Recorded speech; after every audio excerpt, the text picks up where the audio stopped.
Hello साथियों, मैं सौरभ कुमार सिंह और लगातार शिक्षक बहाली के मुद्दे पर कई चीज़ें, कई खबरें जो है वो लगभग अब क्लियर हो गई है। लोगों के मन में जो शक थी कि क्या होगा, नहीं होगा, और जो प्रोटेस्ट का जो नतीजा था कि सप्लीमेंट्री रिजल्ट को लेकर, तो ये बात अब जो बातें क्लियर हुई है कि न्यूज़पेपर के माध्यम से या कई यूट्यूबर या कई न्यूज़ चैनल के माध्यम से कि जो रिजल्ट है सप्लीमेंट्री रिजल्ट प्रथम फेज की बहाली को लेकर वो मात्र 4700 ही आ रहा है। कहने का मतलब कि शिक्षा विभाग की तरफ से जो पहले जो सीटें की गई थी सूची, उसी सीटों पर बीपीएससी जो है अपना जो तैयारी है वो कर रही है और उम्मीद करते हैं कि आज ऐसे कल तक सप्लीमेंट्री रिजल्ट जो है वो निकल जाएगा। निश्चित रूप से अब जो बातें हैं कि क्या होगा, नहीं होगा, तो एक बात आप लोग जान लीजिए कि जो चीज़ें आपके मन में है, सवाल है कि जब लगातार चेयरमैन सर ट्वीट कर रहे थे कि ड्रॉप आउट स्टूडेंट फर्जीवाड़े तरीके से जो बाहर हुए वो, या एक से मल्टीपल सीटों पर जो जिन्होंने ज्वाइन नहीं किया है वो जो सीटें खाली रह गई है, तो 40,000 से ज़्यादा पद खाली थे। जैसा कि सबको पता है कि जो न्यूज़पेपर के माध्यम से या सोर्स से जो पता चल रहा था, स्पष्ट थी कि लगभग 1,20,000 में 1,10,000 ही प्रोविजनरी रूप से पहले ज्वाइन किए। उसके बाद धीरे धीरे जो है सीट जो है लोग ज्वाइन नहीं करते गए और लास्ट तारीख जो डेट जो था वो 30 तारीख था, यानी कल ही तक था। तो नियोजित वाले के लिए भी वो चीज़ें थी कि उनको राजकर्मी का दर्जा मिलेगा तो वो ज्वाइन करेंगे, नहीं करेंगे, तो काफ़ी पापों की स्थिति में वो पहले से थे, उन्होंने भी ज्वाइन नहीं किया, तो सीटों का जो है आंकड़ा जो है वो बढ़कर कहाँ से कहाँ चला जाना चाहिए। अभी जो मामला चल रहा है कि बीएड वाला क्या होगा, एनआईओएस वाला क्या होगा, डीएलएड वाला क्या, तो काफ़ी चीज़ें हैं। तो डीएलएड एनआईओएस के मामले में अभी तक राज्य सरकार की तरफ से कोई ऐसा चिट्ठी नहीं आया है कि प्रथम फेज की बहाली में उनको लेना है या नहीं लेना है। परंतु सुप्रीम कोर्ट के फैसले का सम्मान सबको करना होगा, चाहे वो कोई व्यक्ति हो, चाहे संगठन हो, या आयोग हो, या कोई भी। तो कानून के, हाँ, सुप्रीम कोर्ट में एक रास्ता है कि रिव्यू पिटीशन डाला जा सकता है, परंतु रिव्यू पिटीशन के डिसीजन क्या होंगे, उस पर क्या असर पड़ेगा। प्रथम फेज की बहाली में डीएलएड एनआईओएस वाला जो मामला है, जिसमें 18 महीने के सर्टिफिकेट कोर्स की जो चीजें हैं उसको समाप्त कर दी गई है, यानी 1 to 5 के लिए डीएलएड की डिग्री जो है उसको मान्यता दी गई है, यानी 2 साल के कोर्स का। अब जो बातें हैं कि क्या 4700 ही रिजल्ट आएगा, या जो सीटें खाली है, जैसा कि चेयरमैन सर स्पष्ट कर रहे थे कि 1 से ज्यादा सप्लीमेंट्री रिजल्ट जो है वो हम जारी करेंगे। तो अब जो चीजें हैं उस पर यह है कि आप समझ लीजिए सीधे सीधे कि हम जो पहले बताते थे कि यह घालमेल चल रहा है शिक्षा विभाग और बीपीएससी से, आज वो बात सही हो गया। आपको हम बता दें कि जब हम लोग प्रोटेस्ट किए, 4 दिन पहले धरना स्थल पर भी बैठे, उसके बाद परसों भी जो है हम लोग बीपीएससी का घेराव किए, शिक्षा विभाग के पास गए, गर्दनी बाग धरना स्थल पर बैठे। तो सब चीज़ों पर एक बात जान लीजिए कि 4700 रिजल्ट भी देने के पक्ष में नहीं थे। हम आपको पूरी पूरी, ये ऐसा नहीं है कि आपको खुश करने के लिए हम बता दें कि 20,000 रिजल्ट आ जाएगा। अगर ये बात सच है तब, क्योंकि 4700 रिजल्ट की जो तैयारी है वो शुरू है, आज से कल तक में भी रिजल्ट दे सकते हैं, यानी 7 के पहले उनको हर हाल में रिजल्ट देना है।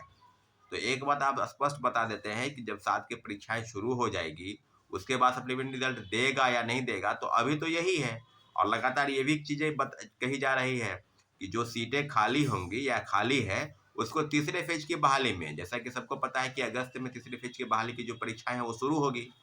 तो अब जो संभावना है कि क्या होगा, आपके मन में भी काफी सवाल है। अभ्यर्थी लगातार ये बात कर रहे हैं, तो एक ही रास्ता है, आपके सिवा कोई दूसरा रास्ता नहीं है। सप्लीमेंट्री रिजल्ट, सीटें बढ़ेंगी, क्योंकि 4,000 5,000 रिजल्ट का कहीं कोई मतलब नहीं रह जाता है। आप सीधे सीधे जानिए कि जितने भी कट ऑफ है उसी कट ऑफ पर रिजल्ट आएगा। इसमें जो डेट ऑफ बर्थ को लेकर जो मामला है, तो उसमें वो भी आप भूल जाइए कि डेट ऑफ बर्थ क्या होगा। तो अब जो चीज है कि क्या आपकी मंशा पर सवाल नहीं है, क्या आप लोग ही खुद नहीं चाहते हैं कि रिजल्ट आए? सिर्फ आप घर बैठे रहेंगे या सिर्फ कमेंट करेंगे और ट्वीट करेंगे तो उससे नहीं होने वाला है। आपको आना पड़ेगा, बीपीएससी और शिक्षा विभाग का चक्कर लगाना पड़ेगा। और सारी तैयारी अगर है तो आप लोग को बता दें कि हम बातचीत कर रहे हैं कल, नहीं तो फिर मंडे के दिन, क्योंकि रिजल्ट आ जाएगा तो फिर अब कुछ नहीं होने वाला है।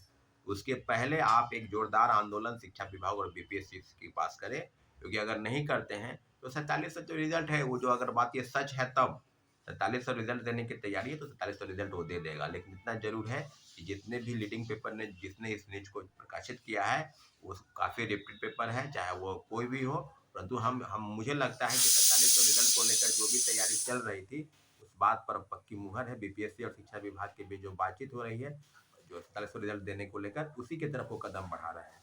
परंतु आपके पास अब एक ही रास्ता है कि आंदोलन के सिवा आपको दूसरा रास्ता नहीं बचा है। हम लगातार बोल रहे थे कि आप लोग भारी की सारी संख्या में आए हैं, लेकिन उस बार भी लगभग 150-200 लोग ही आए। तो अब उम्मीद करते हैं कि कम से कम 5000 की संख्या में, अगर आपको चाहिए या बिहार के किसी भी कोने में है और अगर आपको डेट फिक्स होता है तो सबको पता होता है कि आज आंदोलन है, आज ये है। तो सिर्फ न्यूज देखने से काम अगर चलेगा तो फिर आप घर बैठे हैं, घर बैठे ही रहिए, कोई बात नहीं। अगली जो तैयारी है थर्ड फेज की, सेकेंड फेज की, उसी में आप लगे रहिए। फिर वही होगा, फिर वही होगा। 1,70,000 का 1,20,000, 1,20,000 का 80,000, 80,000 में 40-42,000 नियोजित शिक्षक ही हैं, तो नए कितने लोगों को नौकरी मिला, ये बात आप जान लीजिए। 14,000 जो है दूसरे प्रदेश के लोग यहाँ पर नौकरी करने आए। तो आप समझ सकते हैं कि उसकी क्या स्थिति है। तो अब जो चीज़ है कि क्या बिहार सरकार के तरफ से जो भी सप्लीमेंट्री रिजल्ट को लेकर जो तैयारी चल रही है, उसमें बस आपके तरफ से एक ही गुंजाइश है, एक ही है कि आप जोरदार आंदोलन करें, जोरदार प्रोटेस्ट करें और अपनी मांगों को लेकर, क्योंकि इस पर आपका अधिकार है। और रिजल्ट जो है तमाम जगह पर, चाहे 1 to 5 हो, चाहे 9-10 हो या 11-12, टीजीटी, पीजीटी और टीआरई सब में पोस्ट खाली है। तो फिर शिक्षा विभाग इस तरह का खेल क्यों खेल रही है? स्पष्ट है कि इन इन दोनों अधिकारियों के फर्जीवाड़े के कारण ही बिहार में इतने बड़े जो है बड़े पैमाने पर घोटाला जो है, इसको कहा गया है सीट का घोटाला भी आप कह सकते हैं।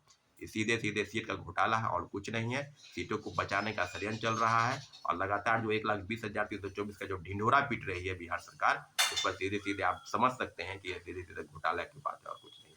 इसलिए आपसे आग्रह है कि आप जिस भी दिन आंदोलन तय हो उस दिन भारी से भारी संख्या में आएंगे। अगर नहीं आते हैं तो फिर आप घर बैठे ही हैं, घर बैठे रहिए। कमेंट हजारों यूट्यूबर चैनल है जो तरह तरह के प्रयोग कर रहे हैं, उसको आप देखते रहिए, खुश होइए, उसको क्या कहते हैं, उसको वीडियो को